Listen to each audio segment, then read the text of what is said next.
Hello, Britta. Thank you for joining us at GTM Expertise. Appreciate the time. Thank you, Ben, for having me. That's great. I mean, today we're going to get into something pretty exciting. I'm really thrilled to have you on because I think you've made a really big jump and a leap from what you were previously doing. So I think a lot of people will be interested in how you did it and why you did it. But today we're going to talk about moving from corporate into a startup and some of the lessons learned there. So before we get into that, could you give us a bit of a background on where you came from, what you've been doing, and what are you doing now?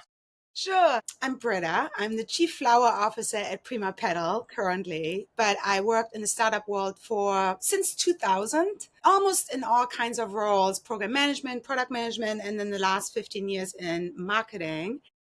And then at one point I turned 50 and I thought, what am I going to do with the rest of my life? Because I don't want to do the startup world anymore. It's getting a little bit tiring. And I actually got married when I was 50. It's bloomer here. See the theme with the blooms? That was good.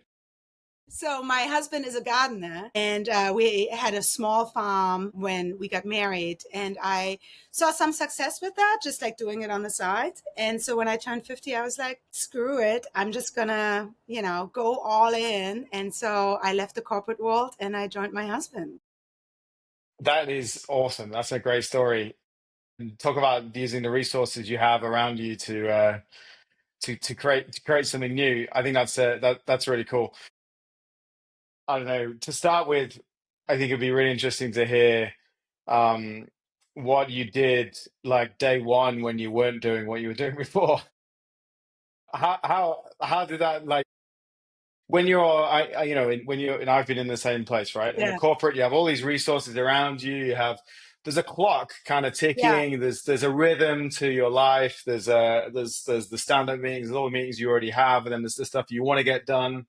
But like without that, it's just like a big sea of nothing. So like It's what a was big going through sea your of mind? opportunity. That's what it is. Opportunity. There you go. So I think you have to be a little bit creative. So you have to think about it. Honestly, I don't have kids. So there was a little bit of a risk taking, and it was fine for me to take that risk. Everybody is different in where they are in their life. But because we had that foundation of having a little bit of a flower farm and selling on the Mm, side, I took this opportunity of like seeing like what works and what doesn't work and how hard is that work. And then like doubling it up, right? Like we always talk about startup work of like diving in on the things that really work for you and picking those out and doubling down on them. So that's mm, what we did. We doubled down on dahlias, which is a very particular kind of flower that's very hard to grow and also very hard to transport. So a lot of like flower farmers don't do it.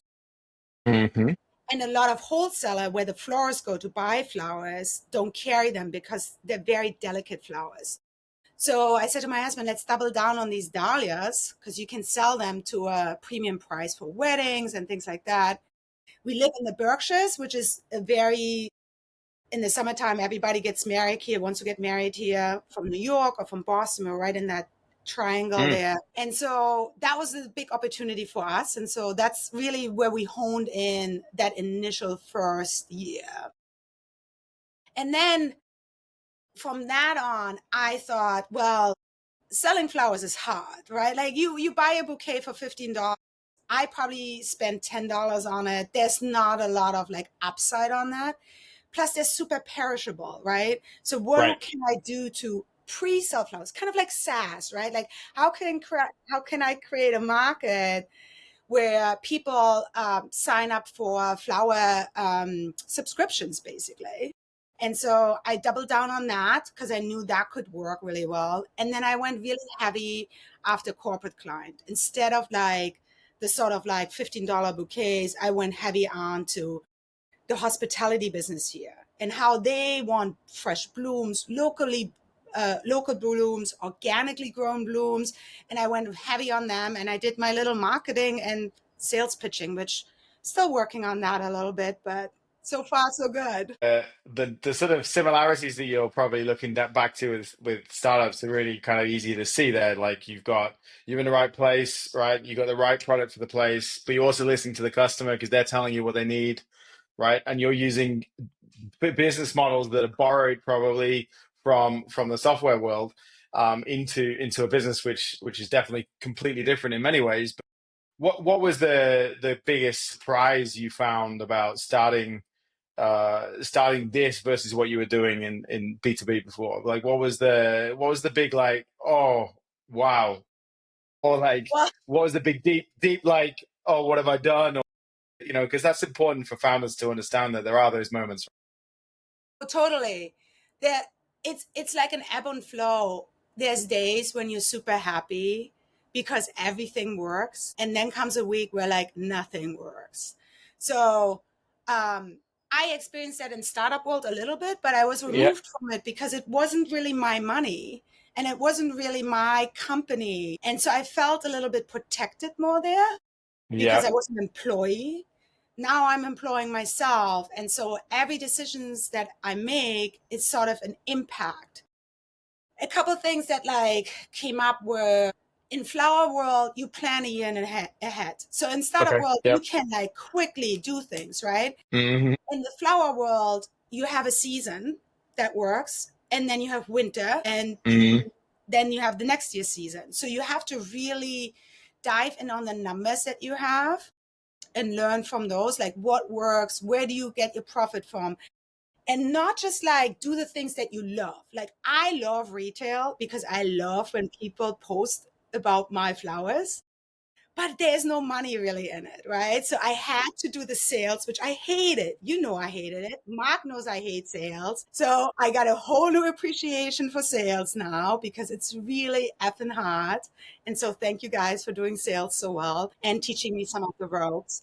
So that's one of the things. And then the other thing is you have to like, it's a very physical business. So I get Hmm. sweaty all the time. I got rid of all of my office clothes. I got overalls on all the time. I don't look like this usually. So this is a little bit of a nice way for LinkedIn to look good. But yeah, just like the physicality of the work. And then the 24/7. So just to give an example, June, July, August, September. So those four Hmm. months, we make about 85% of our earnings.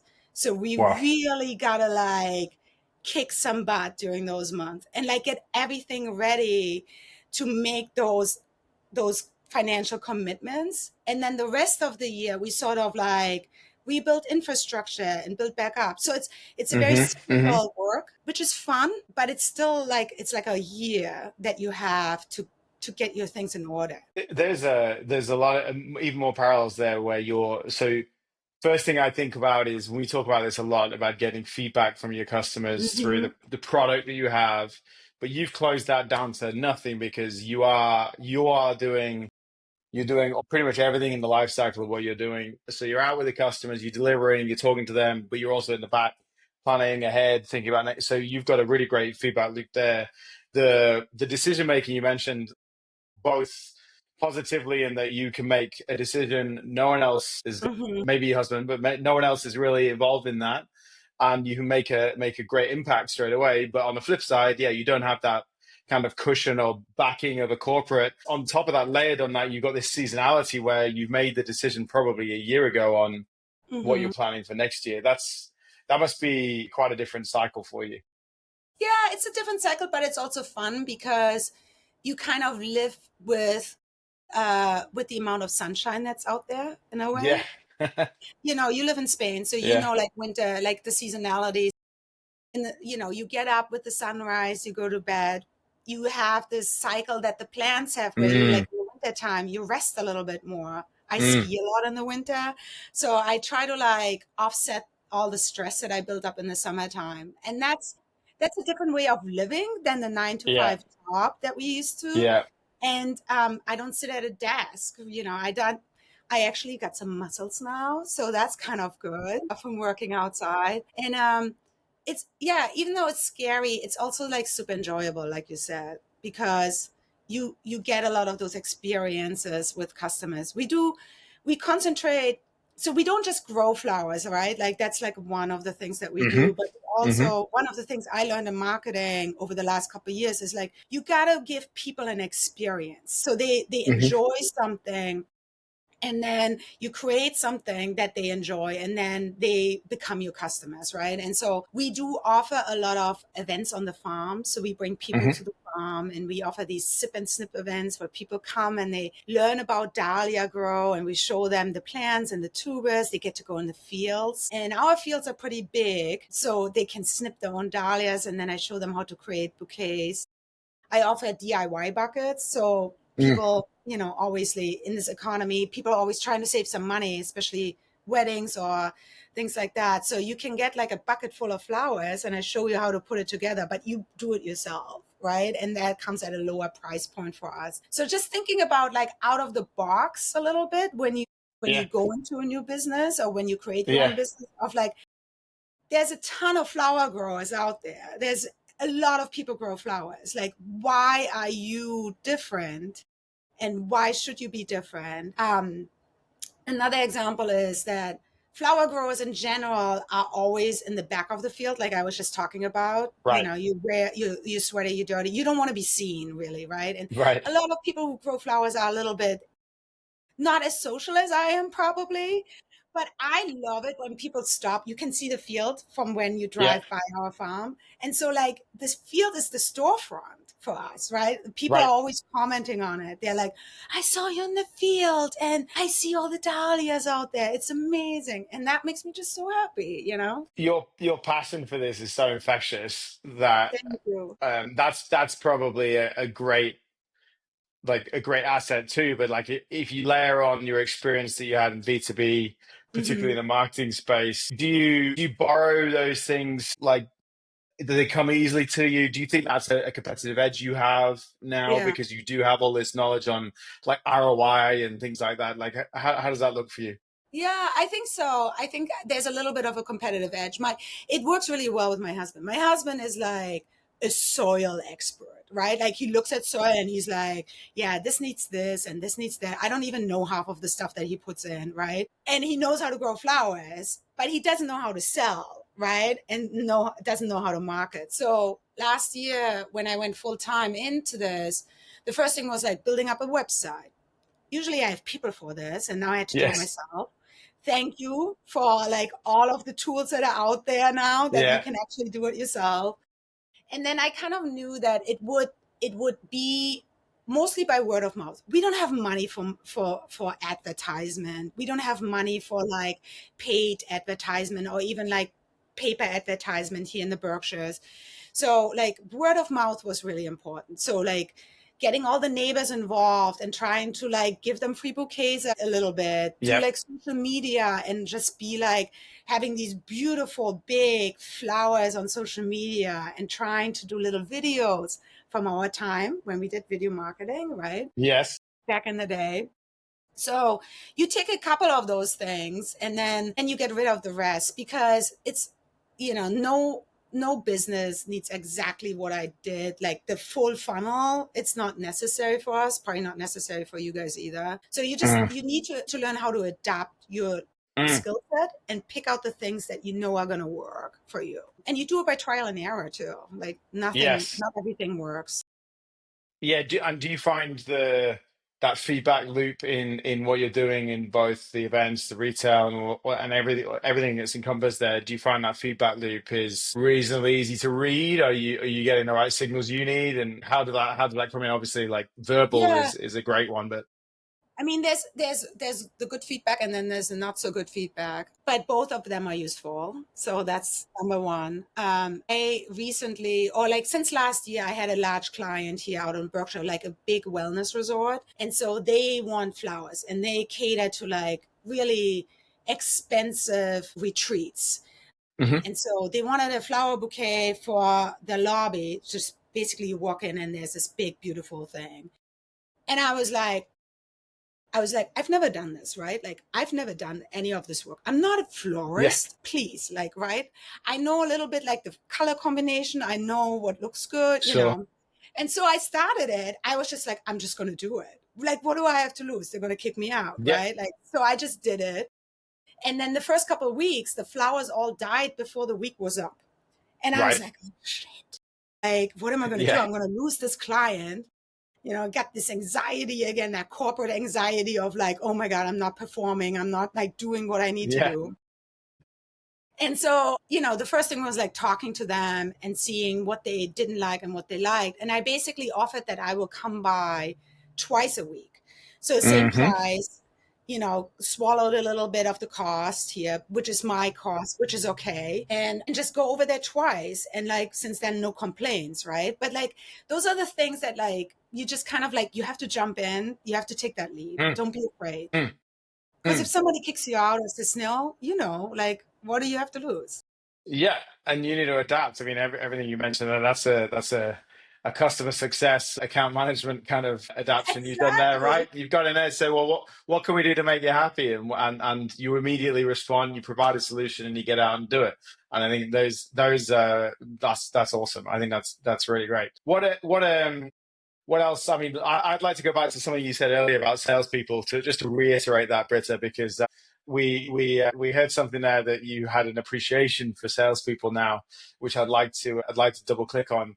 Like, yeah, like how hard is it? How hard are you It's find? Like, so hard. what's the bit? What's the bits that you don't like about it? Oh my God. I mean, even from like when you on your own, you don't have like tools like you can't find people's contacts, right? But you have to find people's contacts in order to make like a personal pitch. So you spend hours on like LinkedIn, you try to find out from like people, do you know somebody who works there, things like that. And then you craft this like really awesome pitch.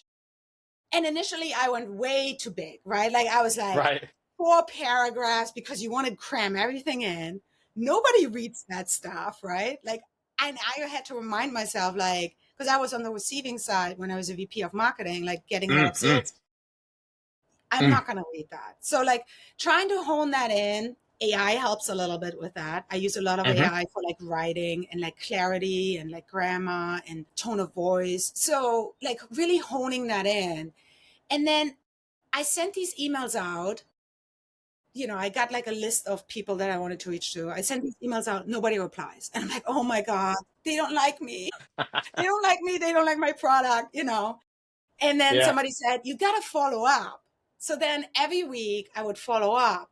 And you have to be really creative in terms of how you follow up because it can't be another Sure. sales pitch. So then No. you're like talking about, oh, here's a picture of our garden. And here's a bouquet that I did for another client that's similar to you. You like give References. Yeah. examples of the Yeah. stuff. And eventually somebody will get back to you. And then that's sort of like, once they get back to you, you're like, I'm like, we're best friends at this point, right? Even though the person doesn't know me, we're like, we're best friends. And then, like you just take it from there. You have to like go and see them in person, kind of like a normal sales pitch. I go see them as a person. I bring them some of our flowers. I offer the first week for free so that they get an Okay. experience. But it's a long cycle. And I never really, Mm. I always thought like, when we worked together, I always was like, oh, it's sales. Wow. They have it easy. I give them all the leads and they just have to convert it, right? It's just like, it's not like that. Yeah. Yes, appreciation for you guys. That's awesome though, because I think the you became a salesperson through necessity there, and actually I think that's quite common to start into sales like that. They get put into a role, they might know enough about the technology, or they're just a social person, or they have the kind of expertise there that might grow into something like sales. And really, you went through everything that you would normally try and do, yeah. And it's trial and error, and it's discipline and trying not to take Hmm. things to heart. But any signal you get, like as you said before, double down on it. If it's a good signal, like, Yeah. yeah, keep honing that. I love that you brought up AI, because we talk about it daily, as does everyone else in the B2B world at the moment. But I love the fact that you were able to apply that to your business too, and just to use what we're using in the Yeah. world to help us refine that pitch, have that kind of, I mean, for you, I guess, as well, in that you don't have this big team to kind of just, lean over next door and ask them what they think about something. It's a companion to throw at, like, see what sticks, see what comes back. Oh yeah, I hadn't thought of that. Like, is that Yeah. is that how you use it too? Yeah. So like I said, I use it a lot for my emails. I use it for spreadsheets. So I also have to do all the financial stuff. My Mm, husband is out in the field, so I do all the financial stuff, and I kind of enjoy it. And some of my CFOs would probably that I worked for in the past would probably be like, "Whatever, Britta." But I have these amazing spreadsheet that calculate my ROI and they calculate our taxes, and I put a yeah, sales plan together for the year, and it measured against nice, that sales plan, so I can see it every month. Which I think nice. if you run a business, if you run your own business, understanding the numbers is number one. If you don't understand what's going on, you can't adapt, you can't change, you can't grow. Like that was like a big thing. It's not just like, oh, I'm putting flowers together and here you go. Right. No, how much do the flowers cost me? How much work do I put into it? Like all of that stuff is really important to understand because otherwise you can't, your business is going to go under. And so I use AI for calculations on my spreadsheet. I'm not like an Mm, Excel person. So I mm, mm, ask mm, AI, I'm like, can you calculate this for me? And it mm, does it really nicely. mm, I use mm. AI sometimes for like some imagery for promotions. Yep, Create me an yep. image that does this and this and this. And then I also, I don't have a background in horticulture. So like Right. learning about plants. And Mm, plants have two names. There's the common word, the common name for a plant, and then there's the sort of Latin scientific name. And like how they grow, like I do constantly. I'm like, what is this plant? And like, how does it grow? Is it a shade plant? Is this a sun plant? When do I plant it? Can I raise it from seed? How much does it cost? How much is the resale value of this? Like all of it is on the internet, and you can like really, really learn and absorb that kind of stuff. It's amazing. The that type is of tools amazing. we have. Yeah. I like the talk about numbers because I think it can be quite hard when you're starting out on your own to get perspective on how you're doing. Because in the moment right now, you might be on one of those down weeks where everything goes wrong, and you can feel like you haven't gone anywhere because right now nothing's coming in the door. But if you look at your numbers, you look at your plan, you look back, you go, actually, we are heading in the right direction. And sure enough, the next week it starts picking up. It's certainly not a straight line or any of the curves that you No. draw in you see around in any sort of business is very lumpy. But I love the fact that you're using that as a guide because I think it's a real reassuring one. I'm sure, especially for you when you because of the seasonality too, I think, to ensure that you are on track. Yeah, and you kind of like my husband is always like, our account looks really low, like our business account looks low. And I'm like, well, that's because we just paid for insurance, we just paid for healthcare. Like Right. there's all these things that you have to pay for when you run your own business. Yep. And then like knowing already what's coming in, like you said, is super important because I just shown the spreadsheet and I'm like, this is what we anticipate.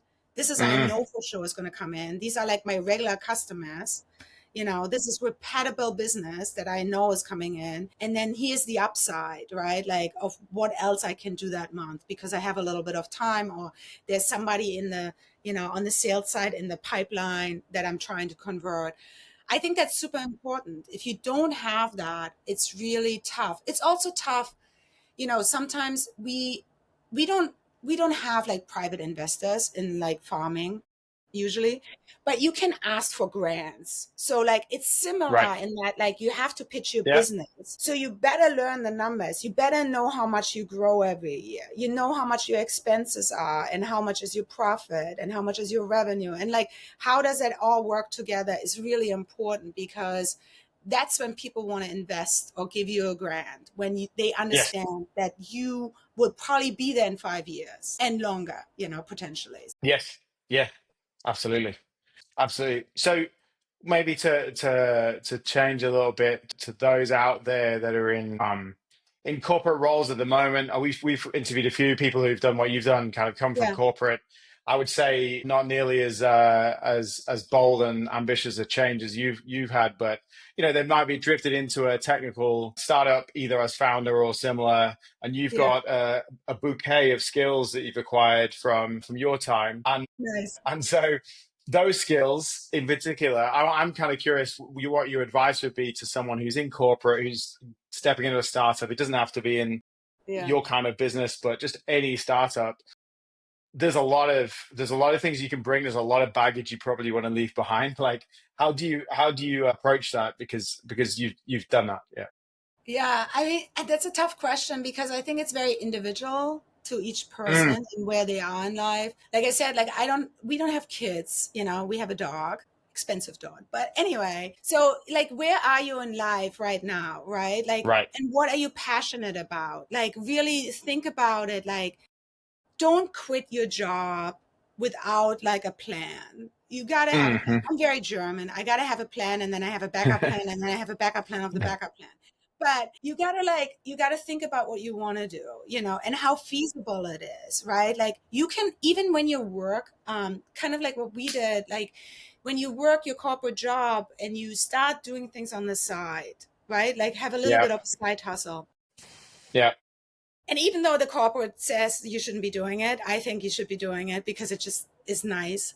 And then try to see if that side hustle works for you.